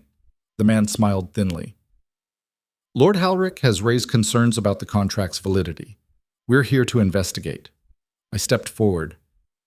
"I have proof of my identity, my birth certificate, signed and verified." We'll need to examine it. I ran upstairs, grabbed the certificate from where I'd hidden it, and brought it down. The men studied it for a long time. Too long. This appears to be in order, one finally said. However, we'll need to verify the signatures. That will take time. How much time? Rowan asked. A week, perhaps 2. The wedding is in 8 days. Then you'd better hope our investigation concludes favorably before then. He handed the certificate back. In the meantime, we'll need access to the estate. Financial records, contracts, correspondence, everything. Absolutely not. Then we'll obtain a more comprehensive warrant. Your choice. Rowan's jaw clenched. Fine. Mrs. Carver will assist you. The men spent the next 3 days tearing through the estate, going through every room, every document, every scrap of paper. They questioned the staff, examined the books, measured rooms, and counted furniture. It was a violation, a calculated humiliation, and there was nothing we could do to stop it. On the 4th day, they left. But the damage was done. The staff was terrified. The tenants were whispering, and Halrich's message was clear. He could reach us anywhere. We need to move up the wedding, I said that night at dinner. Rowan looked up. What? They're stalling, looking for any excuse to delay or invalidate. If we marry now, before they finish their investigation, the contract becomes binding. They can investigate all they want, but they can't undo a legal marriage. The banns haven't been read. We need 3 weeks. We need to survive. Everything else is details. He stared at me. You're serious? Completely. We find a magistrate willing to marry us immediately. Skip the formalities. Make it legal and binding before Halrich can stop us. That's...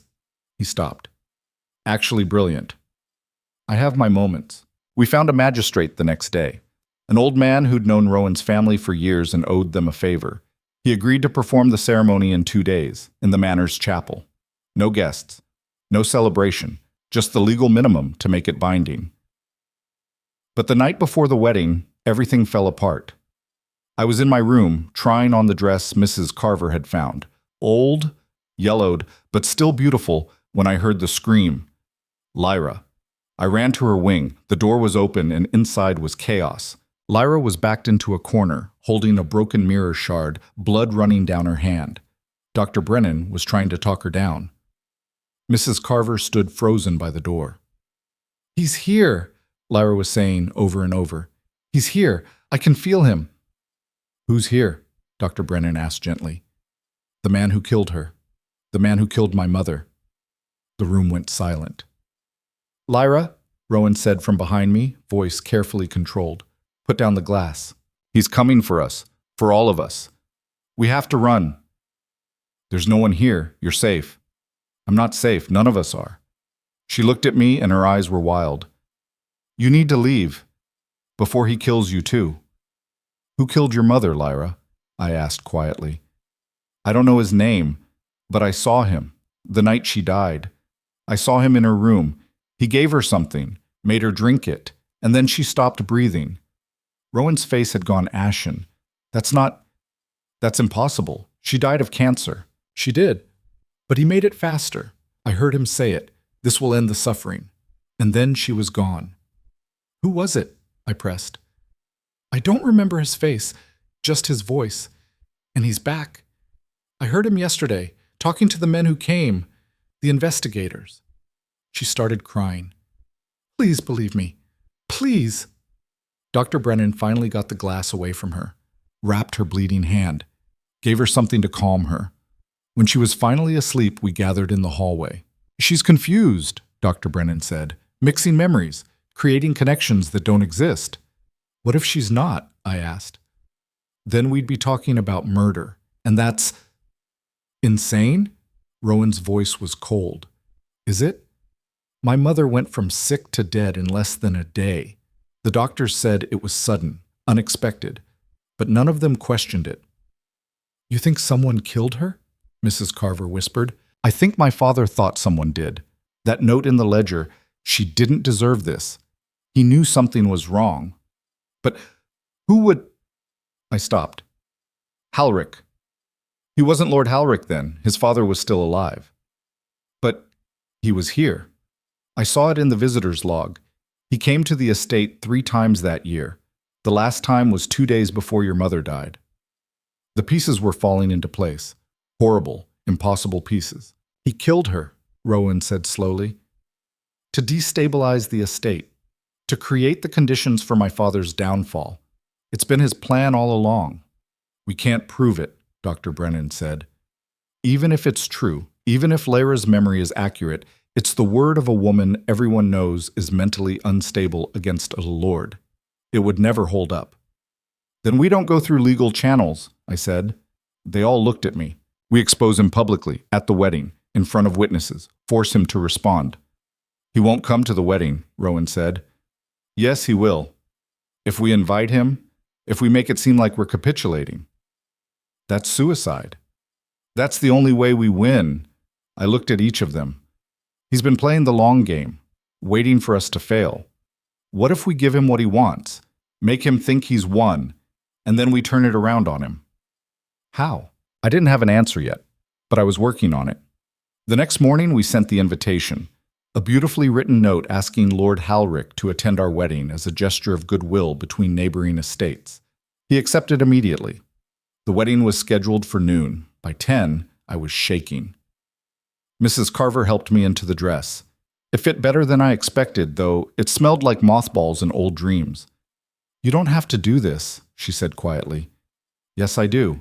For the estate? For the tenants? For all of it, including him. She nodded. He's a good man. Broken, but good. You'll be good for each other. If we survive the day. If. Rowan met me in the chapel. He wore black, of course, but it was a different black, formal, pressed, almost like armor. You look... He stopped. Terrified. Beautiful. The word hung between us. The magistrate began the ceremony. A handful of staff watched, and at the back, smiling like a cat with a mouse, stood Lord Halrick. We got through the vows, through the exchange of rings, simple bands, nothing fancy, and then, just as the magistrate was about to pronounce us married, Halrick stood. I object, he said. The chapel went silent. On what grounds? The magistrate asked. On the grounds that this woman is not who she claims to be. He walked forward, pulling papers from his coat. I have evidence that Elara Vance is not the legitimate daughter of Marcus Vance, that her mother, Elena Thorne, was already married when she wed Marcus, making their marriage void, making Miss Vance illegitimate, making this entire contract fraudulent. My blood turned to ice. Rowan grabbed the papers, read them. His face went white. This is a lie, he said. It's public record, verified by 3 separate clerks. Elena Thorne married a man named James Caldwell at age 17. There's no record of divorce, which means her marriage to Marcus Vance was bigamous, which means Miss Vance has no legal claim to anything. Halrick smiled. I'm afraid this wedding cannot proceed. The magistrate looked uncertain. If this is true, it's not, I said. My voice came out stronger than I felt. My mother's first husband died. I saw the death certificate. Did you? Where is it now? I didn't have an answer because I'd never seen it, had never thought to look for it. This is a setup, Rowan said. You fabricated this to uphold the law? To prevent fraud? Halrick's voice rose. You're trying to trick your way into maintaining control of this estate through an illegal marriage. I'm simply ensuring justice is served. Justice. Rowan's voice was deadly quiet. You want to talk about justice? Let's talk about my mother. Halrick's smile faltered. You were here the week she died. You gave her something to end her suffering. My sister saw you. Your sister is insane. She's lucid enough to remember a murderer. The word hung in the air like a bomb. Halrick's face went red. You're accusing me of murder based on the ravings of a madwoman? I'm accusing you of a 15-year campaign to destroy my family, of killing my mother to destabilize my father, of buying up our debts to force this exact situation, of trying to steal everything we have through legal manipulation. Rowan stepped forward, and I'm saying it in front of witnesses. Witnesses who will testify that you're desperate and delusional. Halrick turned to the magistrate. This wedding cannot proceed. I'll be filing formal complaints with the court. This estate will be seized within the month. He turned to leave. and Lyra stepped into the doorway. She was dressed in white, hair brushed, eyes clear, more lucid than I'd ever seen her. "You killed my mother," she said. Halric stopped. "You came to her room, told her the medicine would help. But it was poison. I saw you pour it. I heard her choking, and I watched you walk away while she died. The testimony of a madwoman means nothing. Maybe not in court, but in the court of public opinion." She smiled, and it was sharp as broken glass. "I may be mad, but I'm also the daughter of a duke, and people will listen. No one will believe you. They will when I tell them everything else I know, about the bribes you paid my father's advisors, about the documents you forged, about the debts you bought under false pretenses." She pulled out a folder I hadn't seen before. "I may be locked away, but I'm not stupid. I've been collecting evidence for years, and now I have enough to bury you." Halric's face had gone from red to white. "Where did you—" "Doesn't matter. What matters is that if you proceed with challenging this marriage, I go public with everything. Every dirty secret, every crime, all of it." She handed the folder to Rowan. "Your choice." The silence was crushing. Finally, Halric spoke. "This isn't over." "Oh, I think it is," Lyra said, "unless you want to spend the next decade in court fighting me, and him, and her." She gestured to me. "We're family now, and we protect our own." Halric looked at each of us, calculation clear on his face. Then, without another word, he walked out. We stood frozen until we heard his carriage pull away. Then Lyra collapsed. Rowan caught her before she hit the ground. "I'm sorry," she whispered. "I can't. It's too much." "You did perfectly," he said, voice breaking. "You were perfect." Dr. Brennan rushed forward, but Lyra waved him away. "Finish the ceremony," she said, "before he comes back with reinforcements." The magistrate looked terrified, but nodded. 5 minutes later, we were married. Rowan kissed me. It was quick, perfunctory, the kiss of two people sealing a contract, but his hand shook when he touched my face. We helped Lyra back to her room. She was already slipping back into confusion, the lucidity fading like morning fog. "Did I help?" she asked. "You saved us," I told her. "Good." Her eyes fluttered closed. "Tell Rowan I love him." "Tell him yourself when you wake up." But she was already asleep. We left her with Dr. Brennan and Mrs. Carver. In the hallway, Rowan leaned against the wall and slid down to the floor. I sat beside him. "We won," I said. "For now." "You don't think he'll give up?" "I know he won't." He looked at me. We backed him into a corner, humiliated him in front of witnesses. "He'll come back harder, meaner. Then we'll be ready." He laughed, bitter and tired. "You keep saying that." "Because I keep meaning it." We sat in silence for a long moment. "The folder Lyra had," I said. "Where did she get it?" "I have no idea. But knowing her, she's been collecting information for years. She sees and hears more than people think." "Is it enough? To actually hurt him?" "I don't know. I haven't looked yet." We went to his study, opened the folder. Inside were documents, dozens of them, contracts with forged signatures, ledgers showing bribes, letters proving collusion. Everything we needed to destroy Halric, everything he'd kill to keep hidden. "This changes everything," Rowan said, "or it gets us killed." He looked at me, and for the first time since I'd met him, I saw something like hope in his eyes. "Well," he said, "we're married now. Might as well go down fighting together." I was about to respond when the window shattered.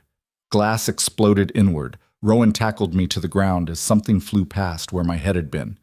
We looked up. An arrow. Buried in the wall behind us. With a note attached. Rowan pulled it free. Read it. His face went hard. "What does it say?" I asked. He handed it to me. 4 words, written in precise script. "This isn't over. Run." And we heard the sound of horses. Many horses. Coming up the drive. "Get away from the window," Rowan said, pulling me toward the door. We ran into the hallway. Mrs. Carver appeared at the top of the stairs, face pale. "His Grace, there are men outside, at least 20, armed." "Lock down the house," Rowan ordered. "Bar every door and window. Get everyone to the central wing, now." She disappeared, shouting orders. The sound of hooves grew louder, then stopped. I heard voices, commands. Rowan grabbed my hand. Come with me. We ran through the maze of hallways to a section of the house I'd never seen. He pulled back a tapestry, revealing a narrow door. Behind it, stairs leading down into darkness. Where does this go? The old armory, from when the estate had its own garrison. He lit a lantern from a nearby sconce. We fortify here. If they break through, we make our stand. We descended into a stone room filled with weapons. Most were ancient, swords rusted in their scabbards, pikes with rotted shafts, armor that would crumble if you touched it.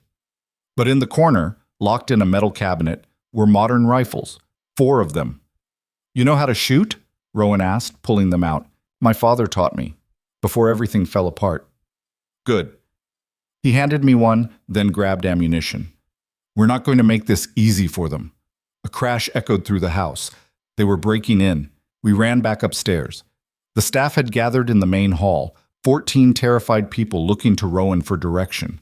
Anyone who can fight, stay with me, he said. Everyone else, take shelter in the wine cellar. There's a hidden passage that leads to the north woods. If things go badly, use it.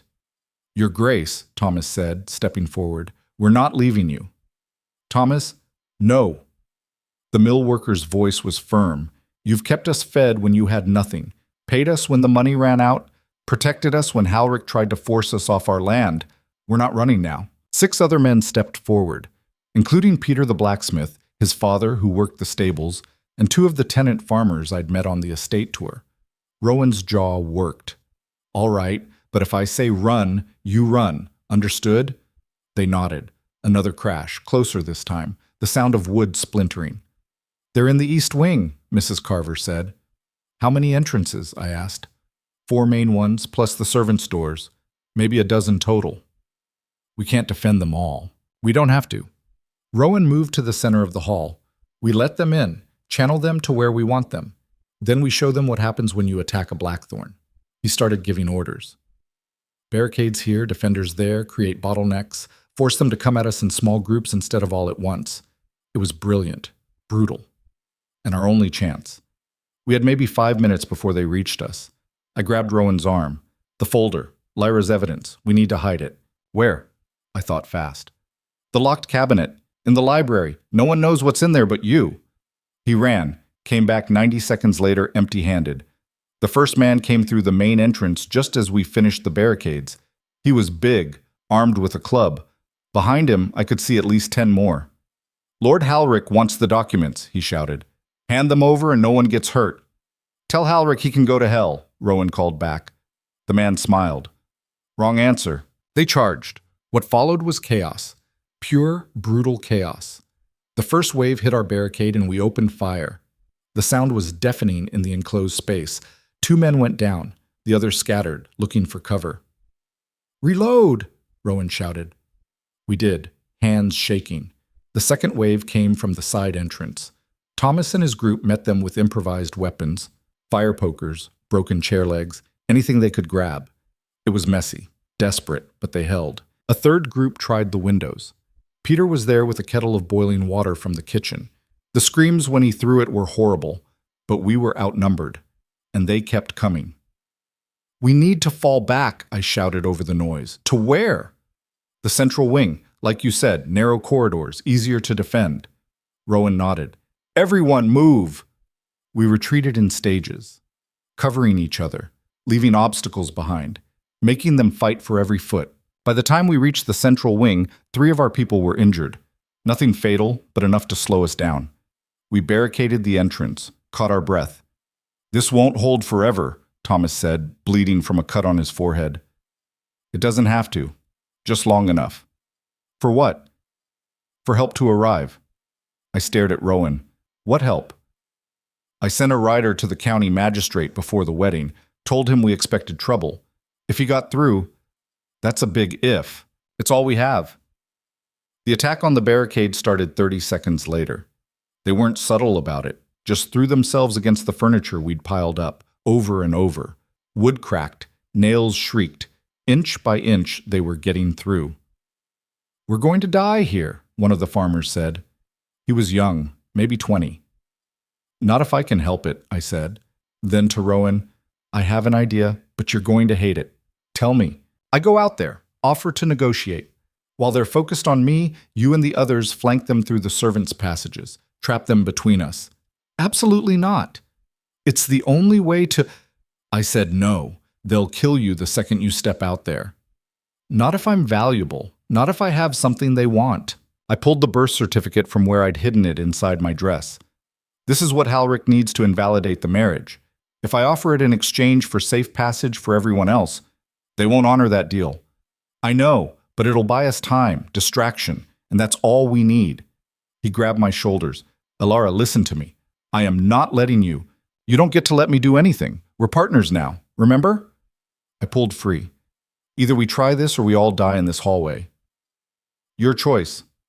The barricade shuddered. Something heavy hit it from the other side. Damn it, Rowan said. Fine, but if anything goes wrong, you'll rescue me heroically, I know. I walked to the barricade, climbed to the top where they could see me. I want to talk to whoever's in charge, I shouted. The pounding stopped. A man stepped forward, older than the others, better dressed, probably Halric's lieutenant. What do you want? To make a deal. I have the birth certificate, the evidence, everything Halric wants. I'll trade it for safe passage for everyone in this house. Why would we deal when we can just take it? Because I'll burn it first. And then you'll have to explain to Halric why you failed. He considered this. Show me. I held up the certificate. Let him see it was real. All right, he said. Bring it here. You walk free. Everyone walks free. Fine. Everyone. I didn't believe him for a second, but I climbed down from the barricade anyway. Rowan grabbed my arm. Don't do this. Get into position. When I give the signal, I thought fast. When I drop the certificate, that's when you move. What signal? You'll know it when you see it.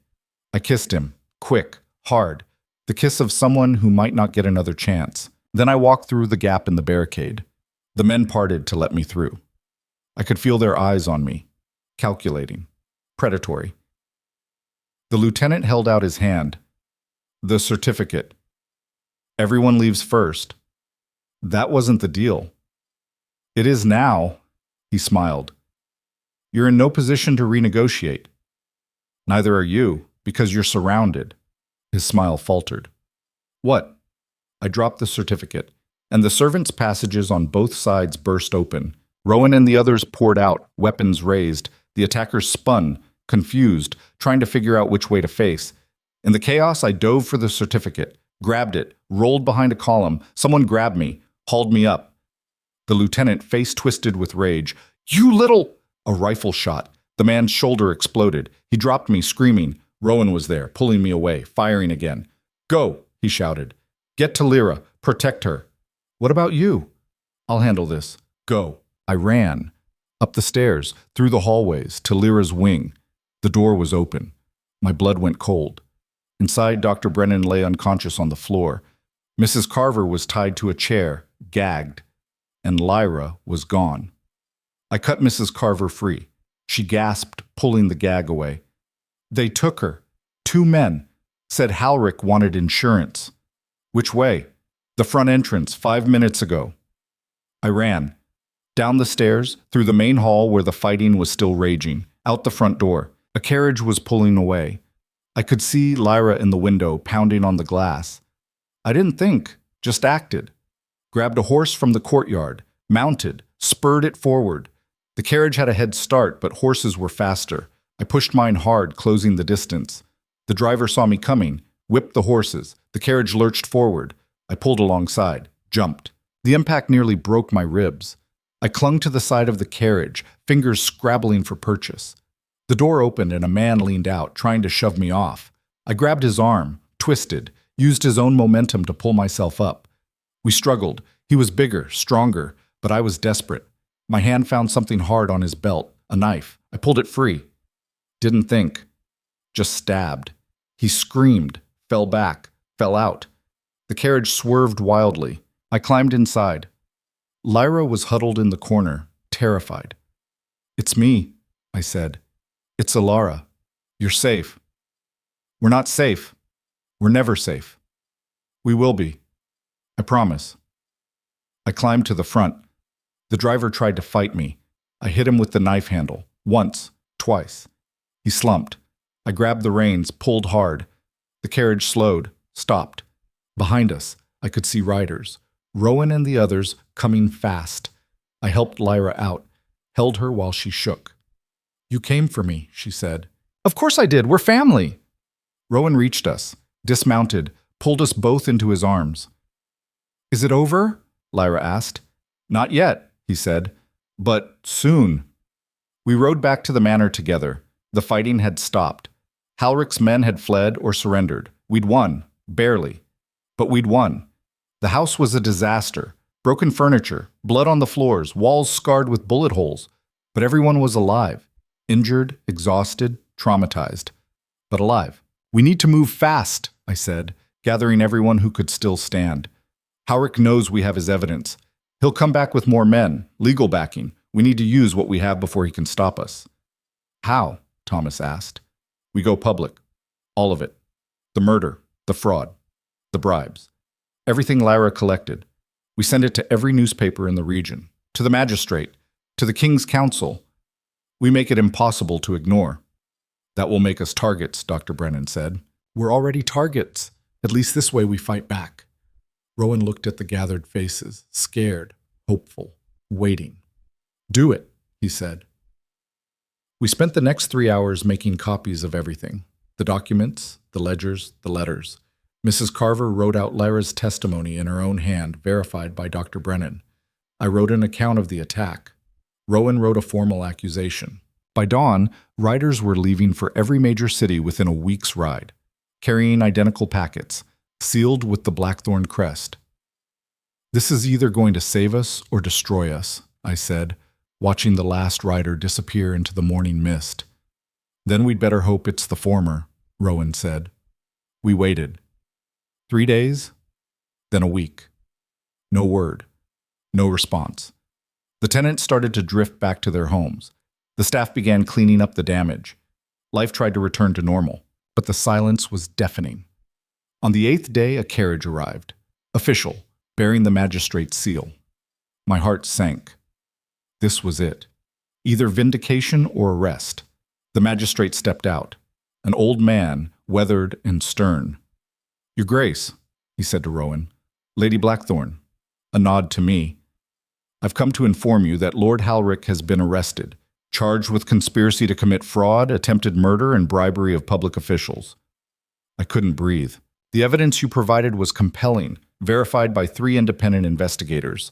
Lord Halrick is currently being held pending trial." He paused. "There's also the matter of the older accusation, the death of the former Duchess." "And?" Rowan's voice was carefully controlled. "We're exhuming the body, testing for poisons. If Miss Lyra's account is accurate, Lord Halrick will face murder charges as well." Lyra had been listening from the doorway. She stepped forward now, chin high. "It is accurate," she said. "Every word." The magistrate looked at her for a long moment. "Then we'll need your formal testimony. Are you willing to provide it?" "I am." "Even knowing it will be challenged, that Lord Halrick's lawyers will try to discredit you?" "Let them try." Her voice was steady, clear. "I know what I saw, and I'm not afraid anymore." The magistrate nodded. "Very well. I'll send someone to take your statement." He turned back to Rowan. "Your marriage has been verified as legal. The contract is binding. The estate remains yours." Relief crashed over me like a wave. "Thank you," Rowan said. "Don't thank me. Thank your wife. If she hadn't pushed this, hadn't made it impossible to ignore, we might never have investigated." He tipped his hat. "You're fortunate, both of you." When he left, the 3 of us stood in the courtyard. Rowan, Lyra, and me. "We won," Lyra said quietly. "We did." "What happens now?" Rowan looked at me. "Now we rebuild. Everything he tried to destroy. We make it stronger." "And Halrick?" "He'll rot in prison, or hang. Either way, he's finished." But I couldn't quite believe it. Not yet. The next 2 weeks were a blur. Investigators came and went. Depositions were taken. The newspapers ran wild with the story. A corrupt lord, a murdered duchess, a conspiracy spanning 15 years. We became notorious. The tenants started coming back. Not just ours. Tenants from neighboring estates who'd been squeezed by Halrich's schemes. They wanted work, protection, hope. We gave it to them. The mill was repaired, the quarry reopened, the weavers returned to their looms. Slowly, painfully, the estate started to breathe again. And Lyra began to heal. The episodes didn't stop. They probably never would, but they became less frequent, less violent. Dr. Brennan found new treatments. I spent time with her, learning her rhythms, understanding her triggers. She started painting. Brilliant, haunting images that she said came from her dreams. We hung them in the gallery. Visitors came to see them, to see her. She became known not as the mad girl in the tower, but as an artist, a survivor. 1 month after Halrich's arrest, I found Rowan in the library. He was staring at a letter. "What is it?" I asked. "The exhumation results. They found arsenic, in high concentrations, more than enough to kill." "So it's true. He murdered your mother?" "Yes." He set down the letter. "The trial starts in 2 weeks. They want us to testify, all of us. Will you?" "I have to, for her, for everything he took from us." He looked at me. "Will you stand with me?" Every step. The trial was brutal. Halrich's lawyers tore into every piece of evidence, called Lyra delusional, called me an opportunist, called Rowan a desperate man grasping at conspiracy theories. But the evidence held. The arsenic, the forged documents, the testimony of people he'd bribed who now turned against him to save themselves. The jury deliberated for 6 hours, guilty, on all counts. Halrich was sentenced to hang. I didn't go to the execution, neither did Rowan, but Lyra did. "I needed to see it end," she said when she came back. "Needed to know he couldn't hurt anyone else. And now I can start living again." 3 months after the trial, something impossible happened. People started investing in the estate, buying goods from the quarry, commissioning work from the weavers. The Blackthorn name, once synonymous with failure, became synonymous with resilience. We paid off the remaining debts, hired more staff, expanded operations. And slowly, the house stopped feeling like a tomb. One evening, I found Rowan in the gardens. Not the overgrown mess they'd been when I arrived, but actually gardens now. We'd spent weeks clearing them, replanting, rebuilding. "I've been thinking," he said. About how this started. You, me. A contract neither of us wanted." He took my hand, "and how it's become something else entirely." "What is it now?" "I don't know, but I'd like to find out." He turned to face me. "I married you because I had to, but if I had the choice now, I'd marry you because I wanted to." My throat tightened. "Rowan, I'm not good at this, at feelings, at saying what I mean, but you—" He stopped, started again. "You're the bravest person I've ever met. You came here with nothing and fought like you had everything to lose. You saved Lyra. You saved the estate. You saved me. We saved each other." "Yeah, we did." He smiled, actually smiled, full and genuine. "So what do you say? Want to stay married? For real this time?" I kissed him. Longer this time. Deeper. The kiss of someone who'd found home in the last place she expected. "Yes," I said. "I do." Behind us I heard applause. The staff had gathered, Mrs. Carver wiping her eyes, Dr. Brennan grinning, Thomas and Peter and the others, and Lyra standing in the doorway, radiant. "About time," she called. "I was starting to think you'd never figure it out." We laughed. All of us. The sound echoing through the gardens, through the house, through the estate that had been dying and was now, finally, coming back to life. It wasn't perfect. It would never be perfect. But it was ours. And that was enough. The applause faded, but the warmth didn't. We stood there in the garden, Rowan and I, surrounded by people who'd become family, and for the first time since arriving at this crumbling estate, I felt something like peace. It didn't last. Mrs. Carver approached, her expression apologetic. "Your Grace, Lady Blackthorn, there's someone here to see you. Says it's urgent." "Who?" Rowan asked. "A woman. Won't give her name, but she says—" Mrs. Carver hesitated. "She says she's Elara's mother." The world tilted. "That's impossible," I said. "My mother left 15 years ago. She's—" In the drawing room, Mrs. Carver finished. Waiting. Rowan's hand found mine. Do you want me to come with you? I did, desperately, but this was something I needed to face alone. Give me 10 minutes, I said. If I'm not back, come find me. The walk to the drawing room felt like walking to my own execution. My mother, here, after everything. She stood by the window, back to me, older than I remembered, thinner, gray streaking through hair that used to be dark as mine.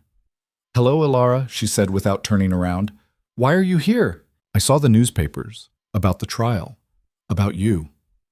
She turned then, and I saw her face, still beautiful, but worn. I had to come, had to make sure you were all right. Now you care, 15 years too late. I know, her voice cracked. I know I have no right, no excuse, but I need you to understand why I left. I don't want to understand. I want you to leave. Please, just listen, then I'll go, I promise. Against my better judgment, I sat. She did too, perched on the edge of the chair like she might bolt any second. Your father wasn't a good man, she began. I know that. He gambled, he lied, he hurt me. The words came out flat. Not at first. At first he was charming, wonderful, everything I thought I wanted. But after you were born, things changed. He drank more, got angry, started hitting me when he lost at cards. My stomach turned. I never saw, because I hid it, from you, from everyone. I made excuses, wore long sleeves, smiled through the pain. She looked at her hands. But I couldn't take it anymore, so I left. I thought you'd be safer without me, that he'd focus his anger on me and leave you alone. He did leave me alone, because he didn't care about anything except his next game. I'm sorry. I should have taken you with me, but I had nothing, no money, no family. I was barely surviving myself. Tears streaked her face. I told myself you were better off, that he'd at least keep you fed and sheltered, that someone would look after you. No one did. I looked after myself. I know. And you grew up strong, stronger than I ever was. She wiped her eyes. When I saw what you'd done, how you'd fought Halric, saved this estate, survived everything, I was so proud and so ashamed. I wanted to stay angry, wanted to hold on to the rage I'd carried for 15 years, but looking at her, broken and guilty and desperate for forgiveness, all I felt was tired. Why did you really come here? I asked. To give you this. She pulled an envelope from her bag. Your real birth certificate, the original. I've been carrying it since I left, afraid your father would destroy it or use it somehow. But you need it now. For the marriage, for the estate, for proof. I opened it. There it was. My name, my mother's name, Elena Thorne, my father's name, the date, all of it official and legal. The certificate we found in Ravensport was real too, but this is the original, filed with the Capitol Registry. No one can challenge it. She stood. That's all I came to give you. I'll go now. Wait. She stopped. I didn't know what I wanted to say. Forgiveness felt too big. Understanding felt impossible, but maybe... Thank you, I said, for this, and for trying to protect me. Even if it didn't work out the way you planned. She sobbed, actually sobbed. That's more than I deserve. Probably, but it's all I can give right now. It's enough, more than enough. She moved toward the door, then paused. Your husband, he seems like a good man. He is. Then hold on to him, and don't make my mistakes. She smiled, sad and broken. Be brave enough to stay. Then she was gone. I sat there for a long time, holding the birth certificate, trying to process what had just happened. Rowan found me eventually. Everything all right? He asked. I don't know. Ask me in a year. He sat beside me, read the certificate. This changes things, makes everything ironclad. Good. I'm tired of fighting. Then we won't. Not anymore. He pulled me close. We'll focus on building instead. That became our mission. Building, rebuilding, making something lasting. The next 6 months were a blur of progress.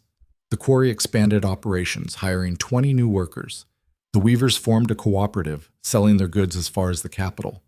The mill ran day and night, grinding grain for 3 neighboring counties. Money started flowing in. Real money.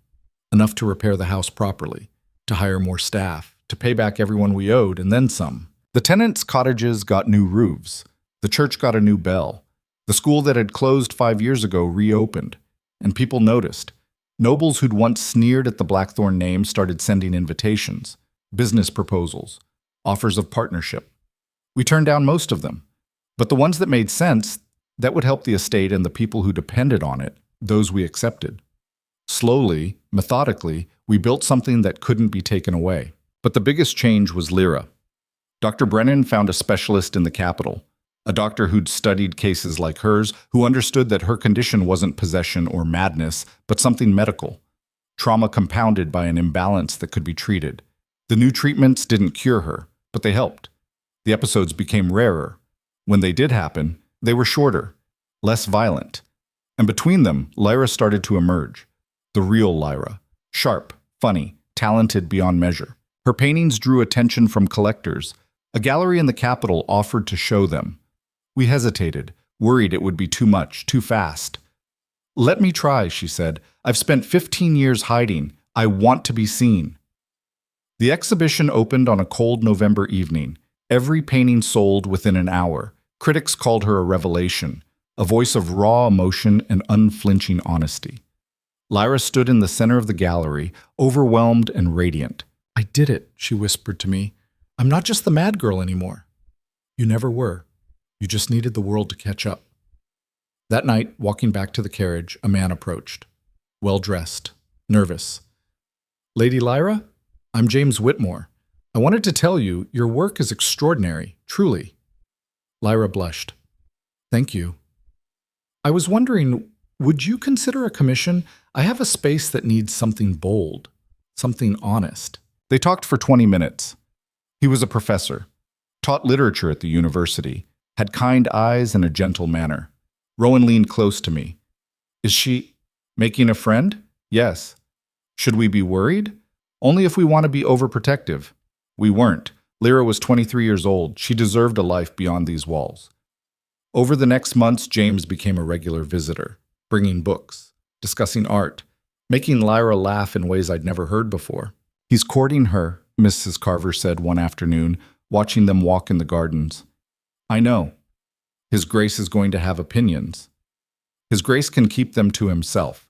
This is Lyra's choice." But when James formally asked for permission to court Lyra, Rowan surprised me. "Treat her well," he said simply. "That's all I ask." "I will. I swear it." "And if you don't?" Rowan's smile was sharp. "Well, I've gotten very good at making problems disappear." James paled. "Understood." After he left, I hit Rowan's arm. "You scared him." "Good. He should be scared. That's my sister."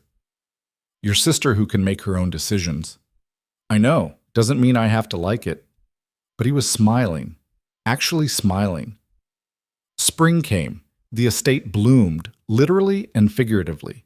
The gardens we'd restored became famous. People traveled from across the region to see them. We started offering tours, charging admission. The money went toward a fund for tenant families who needed help. The house filled with noise, laughter, life. One evening, I found a letter on my desk. No return address, but I recognized the handwriting. My mother. Inside, just a few lines. I saw the newspapers again. Saw what you've built.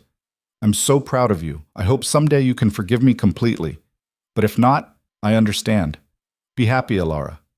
You've earned it. I showed it to Rowan. "Are you going to respond?" he asked. "I don't know. Part of me wants to. Part of me thinks it's too late. It's never too late. Not if you want to try." I thought about it for a week. Then I wrote back. Not forgiveness, not yet, but acknowledgement. A door left open instead of slammed shut. Maybe someday we'd walk through it. Maybe not. But it was there. Summer brought a surprise. I'd been feeling ill for weeks, tired, nauseous. Dr. Brennan examined me, then smiled. "Congratulations, Lady Blackthorn. You're pregnant." The word hit like lightning. What? About 3 months along, I'd say. Due in late winter. I couldn't breathe, couldn't think. Just felt terrified, thrilled, overwhelmed. Rowan found me in the library an hour later, staring at nothing. Elara? What's wrong? I'm pregnant. He went completely still. You're pregnant. With a baby. Our baby. When did you? How did you? He sat down hard. We're having a baby. Apparently. Silence. Then he started laughing. Deep, genuine laughter that I'd rarely heard from him. What's so funny? I asked. 2 years ago, I was convinced this place would die with me, that everything my family built would crumble to nothing, and now, he pulled me close. Now I'm married to the most stubborn, brilliant woman I've ever met. My sister is happy, the estate is thriving, and we're having a baby. He kissed my forehead. It's perfect. Absolutely perfect. It's not perfect. The roof still leaks in the east wing. Half the staff is overworked. The quarry needs new equipment. We're barely breaking even most months. Exactly. Perfect. I laughed despite myself. You're insane. Probably. But you married me anyway. The pregnancy was difficult. Morning sickness that lasted all day. Exhaustion that made me want to sleep for a week. Mood swings that terrified the staff. But Rowan was patient, gentle. Brought me tea and bread when I couldn't keep anything else down. Sat with me during the worst nights. Never complained when I snapped at him for breathing too loudly. Lyra was thrilled. Started planning the nursery immediately, painting murals on the walls, bright, cheerful things, birds and flowers and scenes from fairy tales. What if it's not a girl? I asked. Then a boy who likes birds and flowers. What's wrong with that? Nothing, just checking. Winter came. The baby grew. The estate prepared. Mrs. Carver organized everything. Dr. Brennan brought in a midwife from the capital. Rowan paced the hallways like a caged animal. And on a cold January night, our daughter was born. She was tiny, red-faced, screaming loud enough to wake the dead. She's perfect, Rowan said, tears streaming down his face. She's loud, I said, exhausted and delirious and so in love it hurt. Just like her mother. We named her Helena, after his mother, after the woman whose death had started everything. Lyra held her niece with shaking hands. She's so small. You were small once too, Rowan said. I don't remember being this small. You were, and just as loud. Helena became the heart of the house. Everyone doted on her. Mrs. Carver knitted blankets. Peter made a cradle.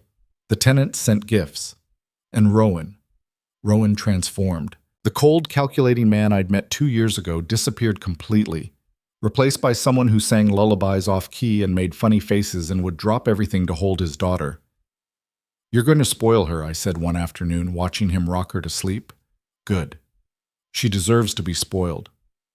She's 3 months old. She doesn't know the difference. I do. 1 year after Helena's birth, we threw a party. Not a grand ball. We weren't those kind of nobles. But a celebration. For the estate, for the people, for everything we'd survived and built. The entire village came. Hundreds of people crammed into the house and gardens. There was food, music, dancing. Thomas gave a speech about how the estate had saved his family. Peter talked about having work and dignity again. The tenant farmers raised glasses to the Duke and Duchess who'd fought for them, and then Lyra stood up. 2 years ago, I was locked in a room, afraid of everything, including myself. Her voice was steady, clear. Now I'm standing here, in front of all of you, because 2 people refused to give up.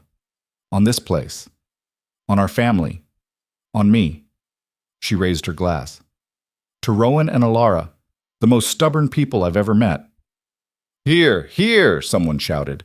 Everyone drank, cheered, celebrated. Later, when the party was winding down, Rowan and I stood on the terrace. Helena asleep in my arms, looking out over the estate. Do you remember what you said the first day? He asked, when I told you about the family motto? I will either find a way or make one. Yes, we made one. Together. We did. He wrapped his arm around my shoulders. No regrets? I thought about everything, the fear, the fighting, the moments when I'd been certain we'd fail. None, I said.